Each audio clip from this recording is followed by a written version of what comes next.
بسم اللہ الرحمن الرحیم الرحمن علم القرآن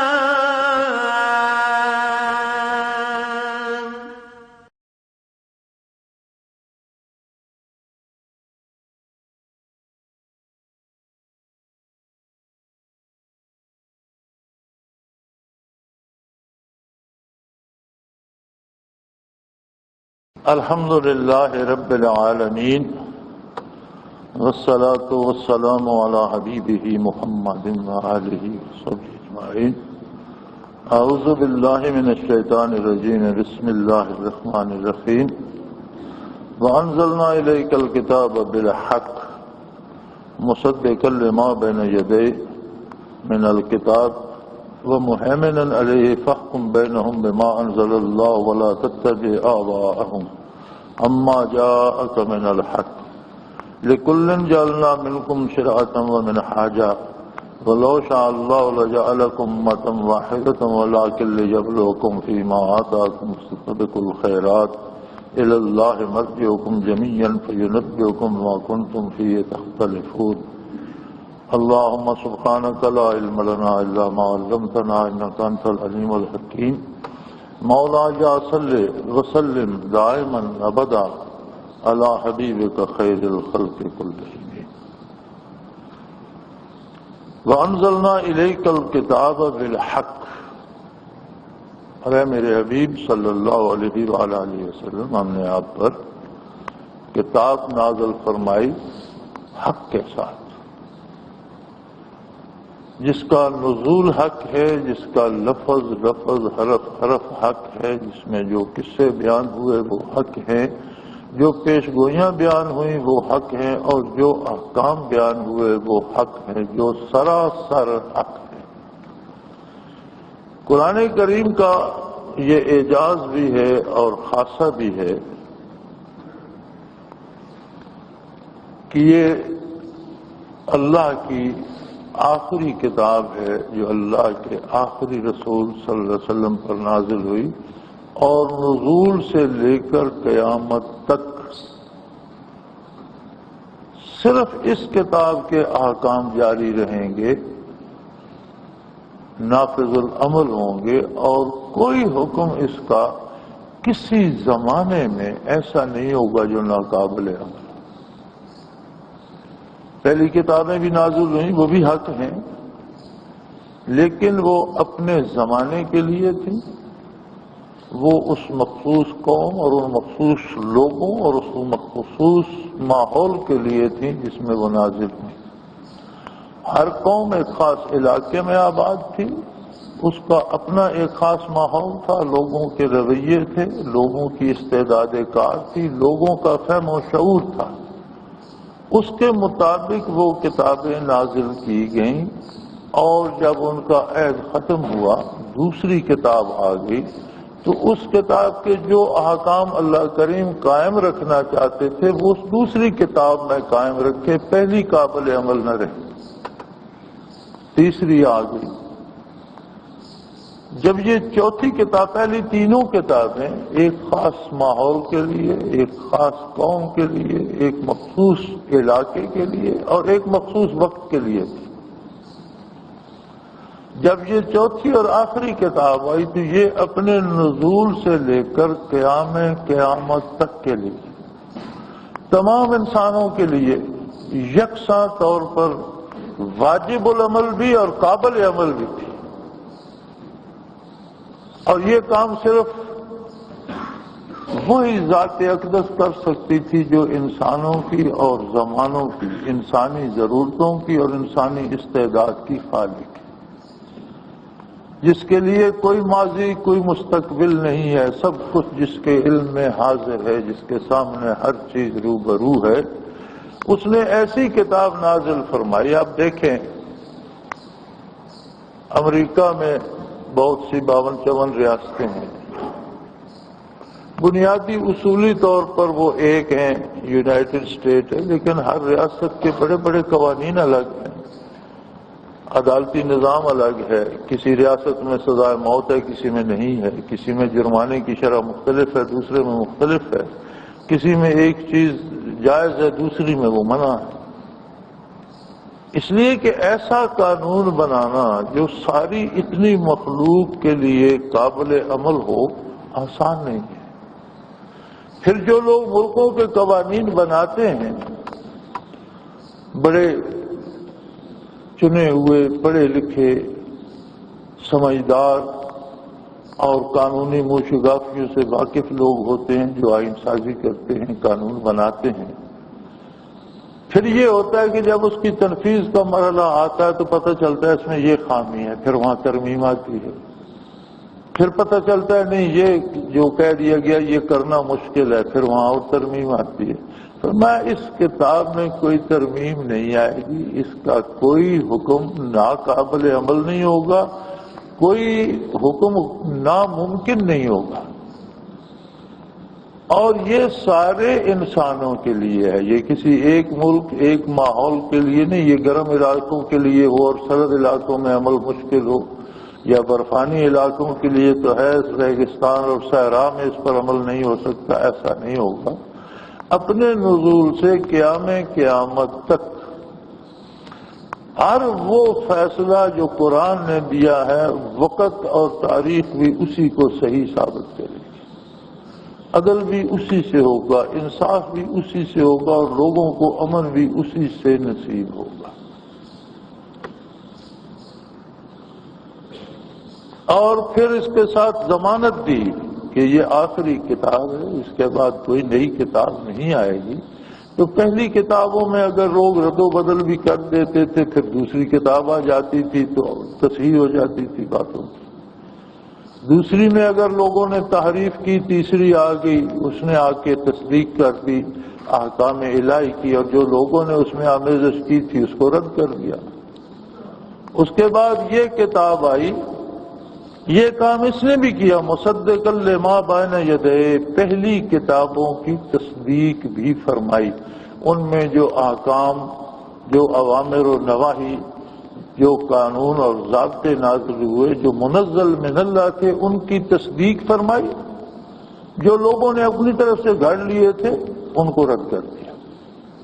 اس لحاظ سے وہ مہیمنہ، یہ کتاب ان کتابوں کی حفاظت کرنے والی بھی ہے، یعنی ان میں جو لوگوں نے رد و بدل کرنے کی آمیزش کی کوشش کی تھی ان کوششوں کو رد کر دیا قرآن نے، اور جو احکام منزل من اللہ تھے ان کی تصدیق فرمائی۔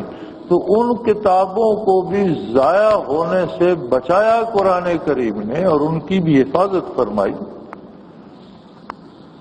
اور خود قرآن حکیم فرمایا ہم نے یہ کتاب نازل کی ہے، انا نحن نزلنا الذکر وانا لہ لحافظون، اس کی حفاظت ذات باری نے اپنے ذمہ لے لی کہ قیامت تک یہ اسی طرح محفوظ رہے گا، اس کے کسی زیر زبر، کسی نقطے، کسی حرف میں کوئی تبدیلی نہیں کر سکتی۔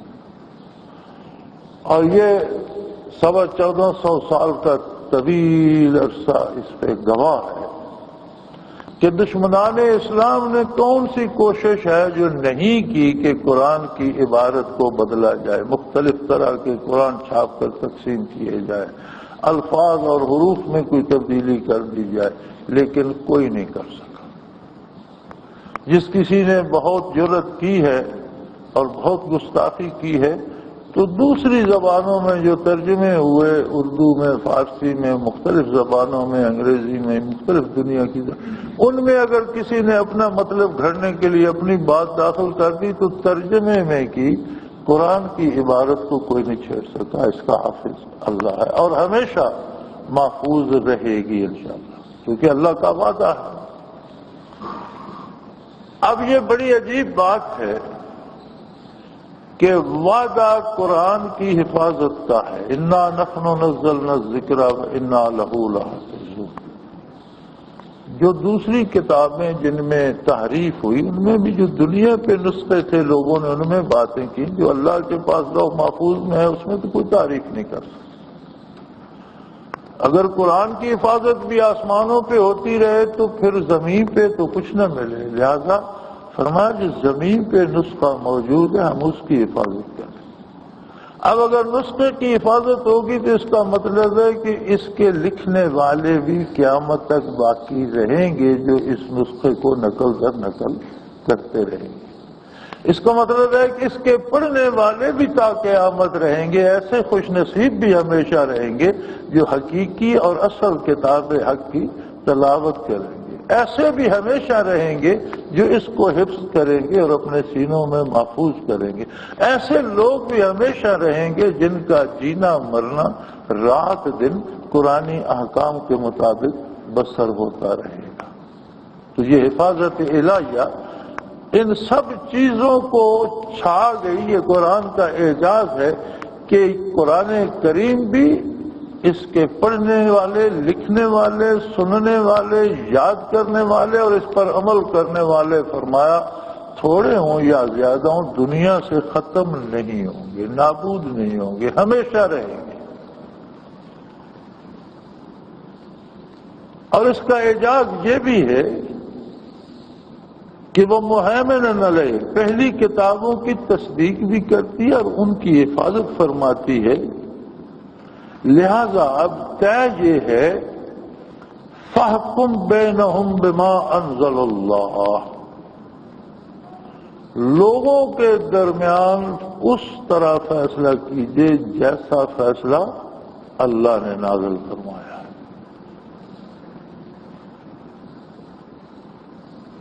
وَلَا تَتَّبِعْ أَهْوَاءَهُمْ، لوگوں کی خواہشات کی پرواہ نہ کیجیے، لوگوں کی سوچوں پہ عمل نہ کیجیے۔ لوگوں میں تو مدعی اور مدعا علیہ دو فریق ہوتے ہیں، دونوں چاہتے ہیں فیصلہ میرے حق میں۔ دو آدمیوں کے درمیان جھگڑا ہوگا تو دونوں چاہیں گے اور دونوں دلیلیں دیں گے میں حق پر ہوں، ہر کوئی اپنے آپ کو حق پر سمجھتا ہے۔ فرمایا حق پر وہ ہے جو اللہ کے حکم کے مطابق بات کرتا ہے،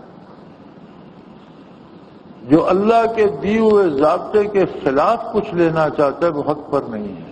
لہذا آپ فیصلہ اس کے مطابق کیجیے جو اللہ نے نازل فرمایا ہو، اور لوگوں کی رائے اور لوگوں کی خواہشات کے پیچھے مت جائیے، ان کی پرواہ نہ کیجیے۔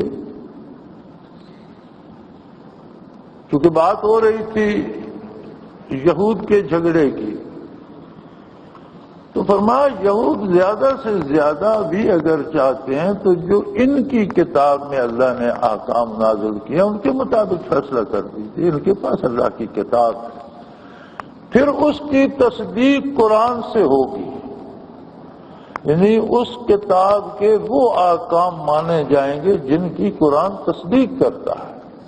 تو اگر یہ اہل کتاب ہیں تو انہیں اپنی کتاب پہ تو کم از کم عمل کرنا چاہیے۔ اس سے یہ مسئلہ بھی ثابت ہوا کہ اسلامی ریاست میں اگر کوئی اہل کتاب میں سے ہوگا، یہودی ہوگا یا نصرانی ہوگا، تو ان کے فیصلے ان کے مذہب کے مطابق کیے جائیں گے اور یہی انصاف ہوگا۔ یعنی یہود و نصارہ یا اہل کتاب کو قرآنی احکام ماننے پہ یا مسلمانوں کی طرح کے احکام ماننے پہ مجبور نہیں کیا جائے گا، ان کے پاس جو کتابیں، لیکن ان کتابوں کے وہ فیصلے قابل قبول ہوں گے جن کی تصدیق قرآن کرے گا کہ یہ اس میں کتاب میں یہ فیصلہ منزل من اللہ ہے۔ جو انہوں نے اپنی طرف سے گھڑ لیے ہیں ان کی تصدیق نہیں ہوگی۔ اسی طرح خود اسلام میں بعض لوگوں نے اسلام کے نام پر عجیب و غریب فرقے گھڑ لیے، مثلا قادیانی ہی دیکھ لیں، وہ کہتے ہیں ہم مسلمان ہیں، ختم نبوت کا بھی انکار ہے، اس کو کبھی ذلی کہتے ہیں، کبھی بروزی کہتے ہیں، کبھی مستقل نبی کہتے ہیں۔ تو اگر ضروریات دین کا کوئی انکار مسلمان ہونے کے بعد کرے گا تو یہ اسلامی ریاست کے ذمہ ہے کہ اسے مرتد قرار دے کر مرتد کی ساحت اس پر جاری کرے۔ میں اور آپ کسی کو مارنے کے مجاز نہیں ہے، یہ اسلامی ریاست کی ذمہ ہے۔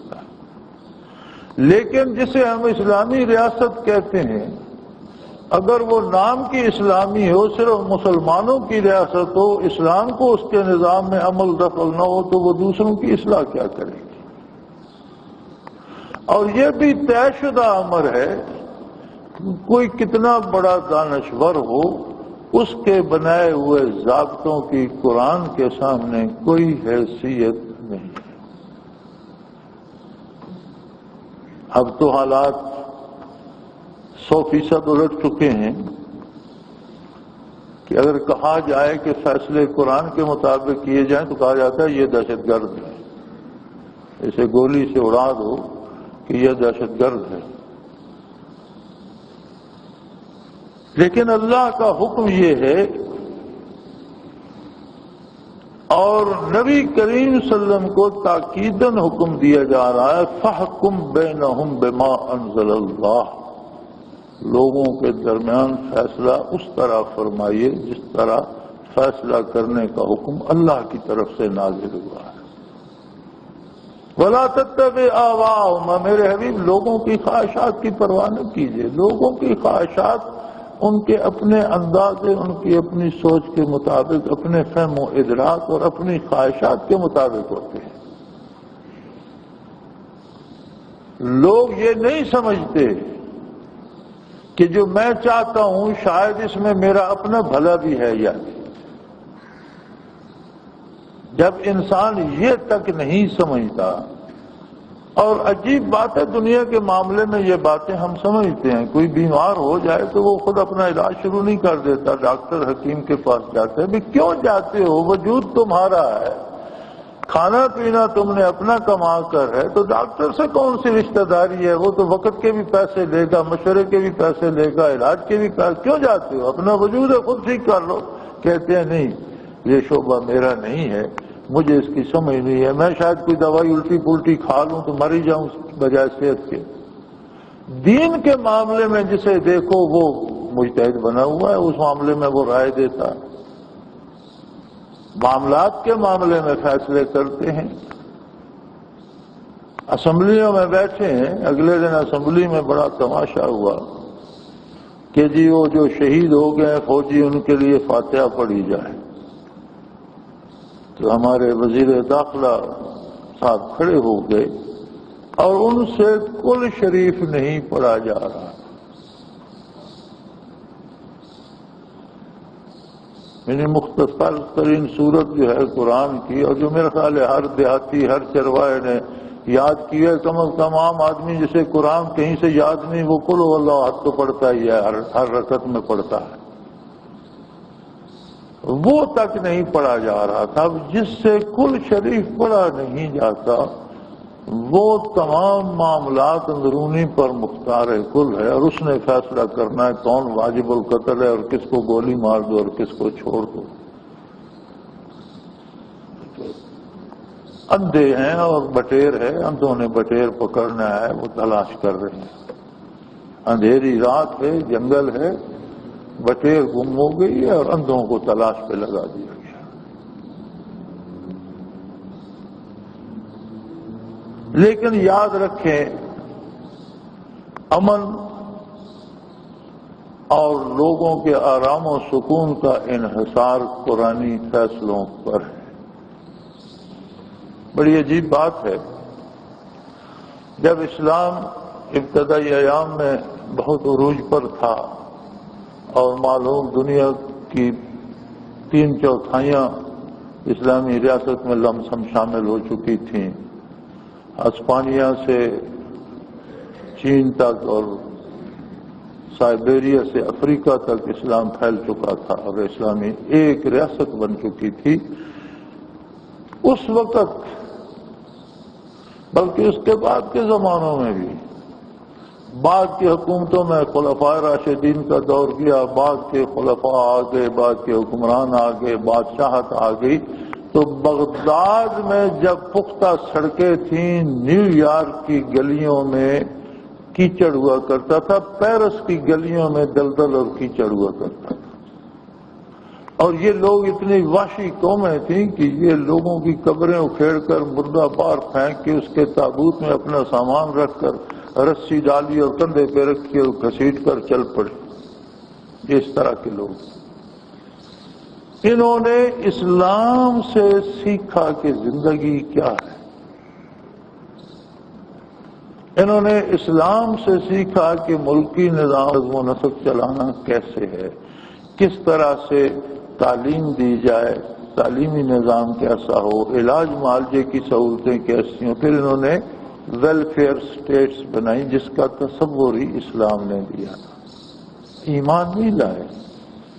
لیکن احکام الہی کی خصوصیت یہ ہے کہ اگر کافر بھی عمل کرے گا تو دنیاوی راحت وہ بھی پائے گا، مومن عمل کرے گا تو دنیا بھی پائے گا، آخرت بھی پائے گا۔ جیسے ٹھنڈا پانی کافر کو پلائیں اسے بھی فائدہ ہے، اس کی پیاس بھی بجھ جائے گی۔ دھوپ میں کسی سایہ دار درخت کے نیچے کافر کو بٹھا دیں وہ بھی آرام پائے گا۔ اسی طرح قرآنی احکام پر اگر کافر بھی عمل کرے گا تو دنیا اس کی بھی سنور جائے گی۔ اب اس پس منظر میں آپ مغرب میں جو اچھائیاں ہیں ان کی وجہ تلاش کریں تو ان کے پیچھے وہ احکام ہوں گے جو قرآن نے دیے۔ انہوں نے اسلامی فتوحات سے یہ چیزیں تلاش کی کہ اس میں ان کے پاس کیا اصول ہیں کہ لوگ اس میں جو داخل ہوتے جا رہے ہیں اور لوگ اس میں شامل ہوتے جا رہے ہیں اور ان کی حکومت بڑھتی جا رہی ہے۔ انہوں نے وہ اپنا لی اور جو ان کی خواستیں تھیں وہ ہم نے انہیں تقلید کرنے کی کوشش کی اور ان کی برائیاں ہم نے اختیار کر لیں، اور آج ہماری حکومتیں کہتی ہیں کہ قرآن کی سزائیں وحشیانہ ہیں، یعنی قرآن ناقابل عمل ہے۔ یہ ہمارے حکمرانوں کے فرمودات ہیں۔ لیکن یہ یاد رکھیں قرآن مانے یا نہ مانے، قرآن قیامت تک رہے گا، قرآن کو ماننے والے قیامت تک رہیں گے، قرآن پر عمل کرنے والے ہمیشہ رہیں گے، اور جب اٹھ جائیں گے دنیا سے تو پھر دنیا نہیں رہے گی، پھر قیامت آ جائے۔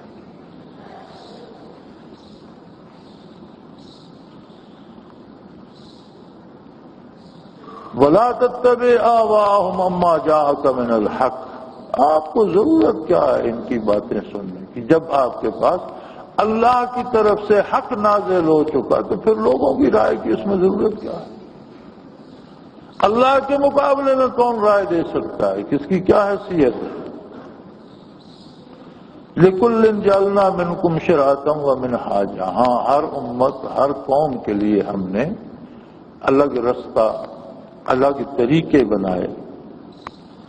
وہ اللہ کا کرم تھا، اس کا احسان تھا، جتنی اس نے لوگوں کو استعداد کار دی، جتنا فہم و شعور دیا، اس حساب سے ان کے لیے احکام نازل فرمائے۔ تو یہ تو اس کا احسان تھا۔ جوں جوں انسانیت جوان ہوتی گئی، جوں جوں انسان بالغ ہوتا گیا، انسانی شعور بڑھتا گیا، اور دنیا آج آ کر گلوبل ولیج بنی ہے۔ لیکن اسلام نے آج سے 1400 سال پہلے اسے گلوبل ولیج قرار دیا۔ دنیا نے آج مانا ہے دنیا کو کہ یہ گلوبل ولیج ہے، اسلام نے آج سے 1450 سال پہلے اسے گلوبل ولیج قرار دے کر، ایک ہی گاؤں قرار دے کر، ایک ہی شہر بنا کر اس پر ایک ہی طرح کے احکام نافذ کر دیے۔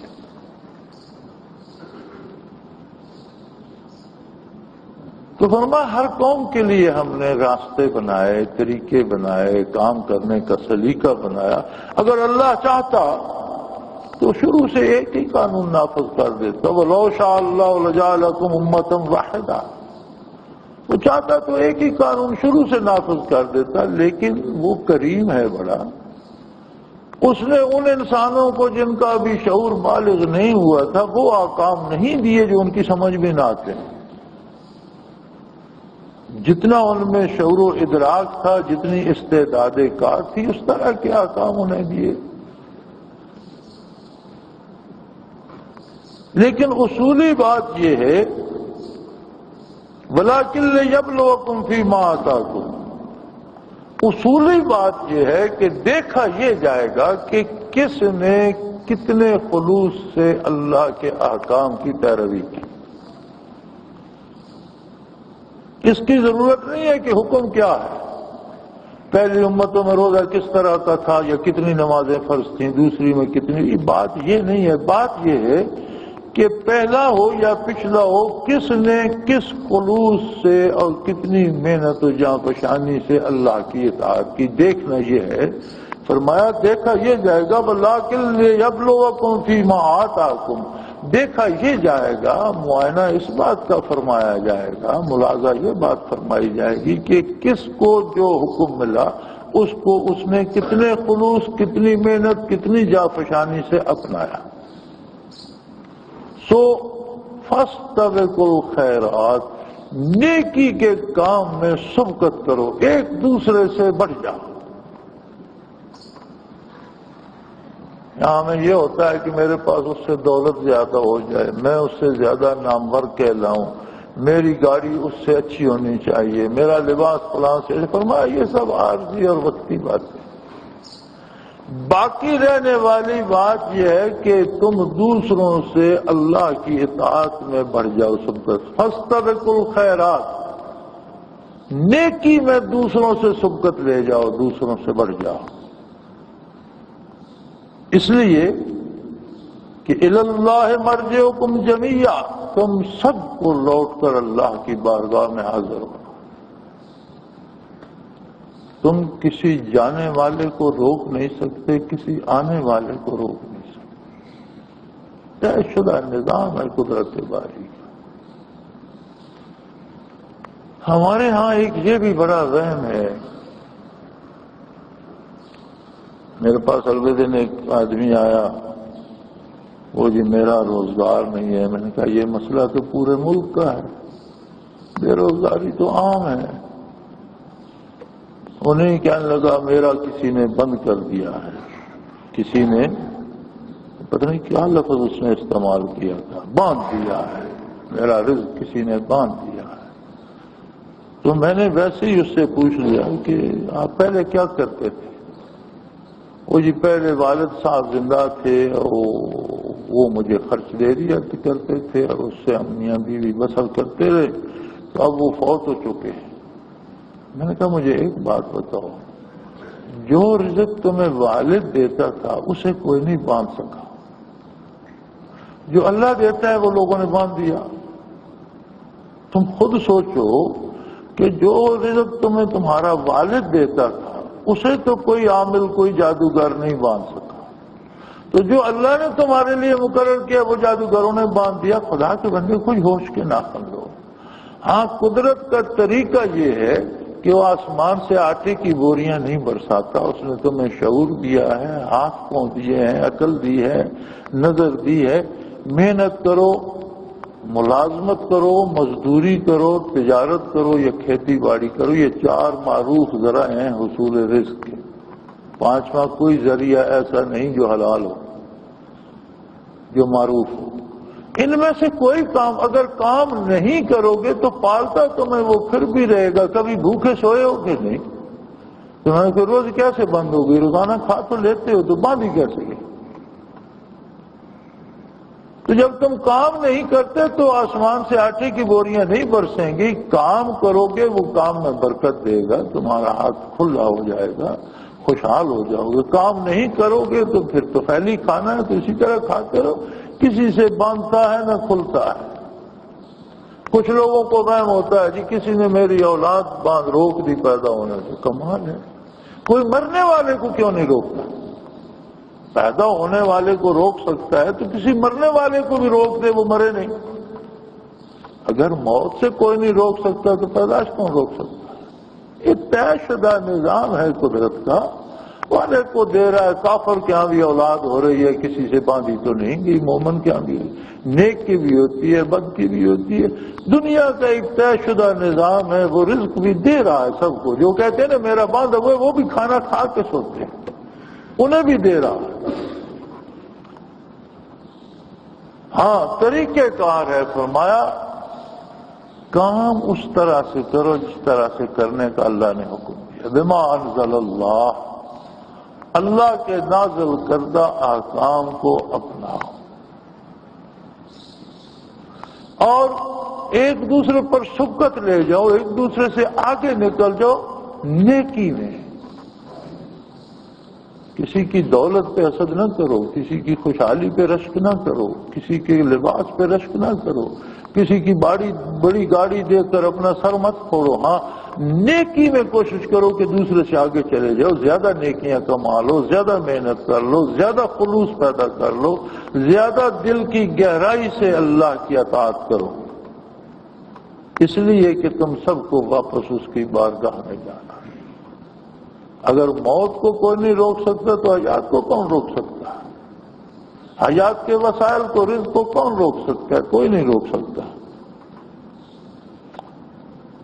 فَيُنَبِّئُكُم بِمَا كُنتُمْ فِيهِ تَخْتَلِفُونَ، اور وہ ایسا عظیم مالک ہے کہ تم تو کام کر کے شاید بھول جاؤ، تم نے کتنے جرم کیے ہوں تم بھول جاؤ، اور کتنی نیکیاں شاید تم نے کرنی ہو جو تمہیں یاد نہ ہو، وہ تمہیں تمہاری پوری زندگی کا ذرا ذرا بتا۔ فَيُنَبِّئُكُم، اسے تم سے پوچھنے کی ضرورت نہیں، وہ تمہیں یاد دلائے، تمہیں بتائے گا کہ تم نے یہ بھی کیا، تم نے یہ بھی کیا، تم نے یہ بھی کیا۔ نبی کریم صلی اللہ علیہ وآلہ وسلم کا ارشاد عالی ہے، جس کا مفہوم یہ ہے کہ اللہ بتائے گا تو سب کو کہ تو نے یہ بھی کیا، یہ بھی۔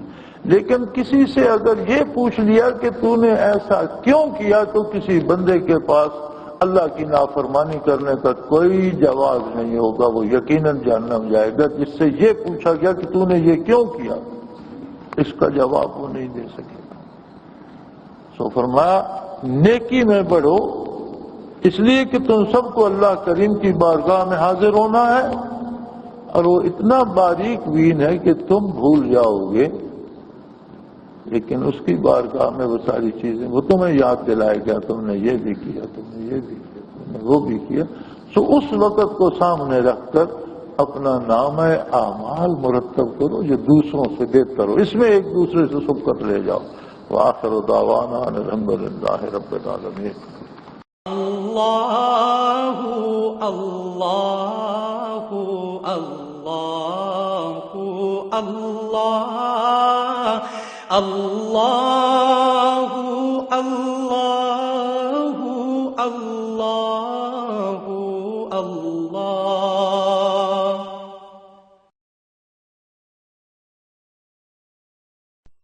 حضرت امیر محمد اکرم آبان مد ظلہ العالی دارالعرفان منارہ ضلع چکوال میں سالہ سال سے قرآن و حدیث کے اوپر خطابات کر رہے ہیں اور سلسلہ نقشبندیہ اویسیہ کے مطابق لوگوں کو ذکر الہی کی تربیت دے رہے ہیں۔ وہ قرآن پاک کی تفسیر ترتیب وار بیان کر رہے ہیں۔ تفسیر قرآن کو وہ موجودہ ملکی اور بین الاقوامی حالات کے مطابق بیان کرتے ہیں۔ موٹر وے سے کلر کہار کے انٹرچینج سے نکلتے ہوئے، کلر کہار کی جھیل سے ہوتے ہوئے، میانی، بوچھال اور نور پور سے گزرتے ہوئے دارالعرفان منارہ پہنچ سکتے ہیں۔ حضرت امیر محمد اکرم آبان نے بچیوں اور بچوں کی دینی اور دنیاوی تعلیم کے لیے سقارہ اکیڈمی کے نام سے ایک درسگاہ بھی قائم کی ہے، جس کا افتتاح ملک پاکستان کے صدر جنرل محمد ضیاء الحق نے اپنے دست مبارک سے کیا تھا۔ وہ تمام احباب جو اسلام کی طلب رکھتے ہیں ان سے گزارش ہے کہ دارالعرفان منارہ ضلع چکوال میں امیر محمد اکرم آبان صاحب کے خطابات سے مستفید ہوں۔ وہ ہر جمعے کو نماز سے پہلے بیان فرماتے ہیں۔ ہر ماہ کی پہلی اتوار کو ماہانہ اجتماع ہوتا ہے جس میں آپ خصوصی خطاب فرماتے ہیں اور پاکستان کے چاروں صوبوں سے احباب اس اجتماع میں شرکت کرتے ہیں۔ اس کے علاوہ یہاں سال میں 2 مرکزی اجتماعات بھی ہوتے ہیں، ایک رمضان المبارک میں اعتکاف کا اجتماع اور دوسرا جولائی اور اگست میں 40 دن کا اجتماع ہوتا ہے جس میں روحانی تربیت کی جاتی ہے۔ اپنا خون سیماب دے کر اتنا ہم کر جائیں گے، نام آقا کا چمن میں پھر رقم کر جائیں گے۔